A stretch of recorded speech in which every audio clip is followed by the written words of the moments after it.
السلام علیکم ناظرین۔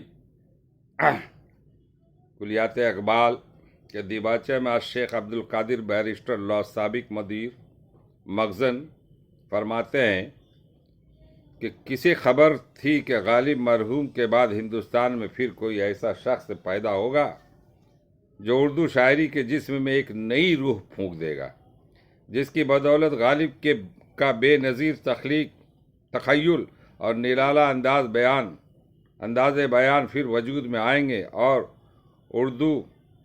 ادب اردو کے فروغ کا باعث ہوں گے۔ مگر زبان اردو کی خوش اقبالی دیکھیے کہ اس زمانے میں اقبال سا شاعر اسے نصیب ہوا جس کے کلام کا سکہ ہندوستان بھر کے اردو داں دنیا کے دلوں پر بیٹھا ہوا ہے اور جس کی شہرت روم و ایران بلکہ فرنگستان تک پہنچ گئی ہے۔ غالب اور اقبال میں بہت سی باتیں مشترک ہیں۔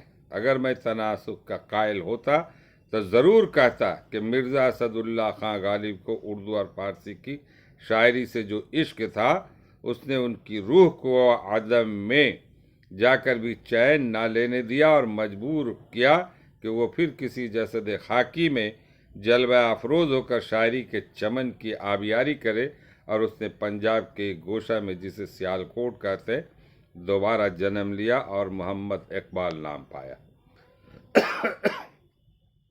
جب شیخ محمد اقبال کے والد بزرگوار اور ان کی پیاری ماں ان کا نام تجویز کر رہے ہوں گے تو قبول دعا کا وقت ہوگا۔ ان کا دیا ہوا نام اپنے پورے معنوں میں صحیح ثابت ہوا اور ان کا اقبال مند بیٹا ہندوستان میں تحصیل علم سے فارغ ہو کر انگلستان پہنچا۔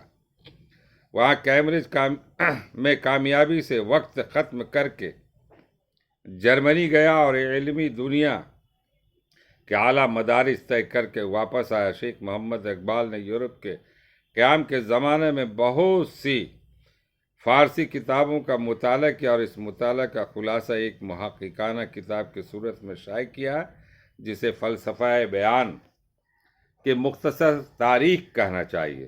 اسی کتاب کو دیکھ کر جرمنی والوں نے شیخ محمد اقبال کو ڈاکٹر کا علمی درجہ دیا۔ سرکار انگریزی کو، جس کے پاس مشرقی زبانوں اور علوم کی نسبت براہ راست اطلاع کے ذرائع کافی نہیں، جب ایک عرصہ کے بعد معلوم ہوا کہ ڈاکٹر صاحب کی شاعری نے عالمگیر شہرت پیدا کر لی ہے تو اس نے بھی از راہ قدردانی سر کا ممتاز خطاب انہیں عطا کیا۔ اب وہ ڈاکٹر سر محمد اقبال کے نام سے مشہور ہے، لیکن اس کا نام، جس میں یہ لطف خداداد ہے کہ نام کا نام ہے اور تخلص کا تخلص، ان کی ڈاکٹری اور سری سے زیادہ مشہور اور مقبول ہے۔ آئندہ دوسری قسط میں اور تفصیل بیان کروں گا انشاءاللہ۔ میں رئیس اعظم حیدری، کولکاتہ، انڈیا سے۔ اس ویڈیو کو دور دور تک آپ پہنچائیں، فارورڈ کریں اور سبسکرائب کریں۔ السلام علیکم ورحمۃ اللہ وبرکاتہ۔